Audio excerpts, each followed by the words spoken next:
বন্ধুরা, চলে আসলাম তোমাদের মাঝে নতুন একটি লুকে।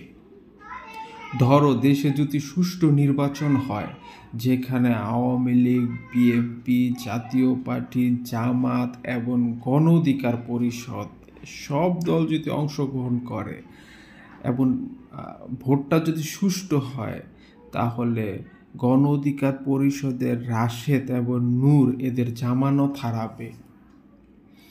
যাদের ২ টাকার ভোট নাই, তারা বিএনপির উদ্দেশ্যে বলে এক স্বৈরাচার চইলা গেছে, এখন কি আরেক স্বৈরাচারকে আমরা আনবো। আওয়ামী লীগের উদ্দেশ্যে বলে তারা নাকি আওয়ামী লীগকে নিষিদ্ধ করতে চায়।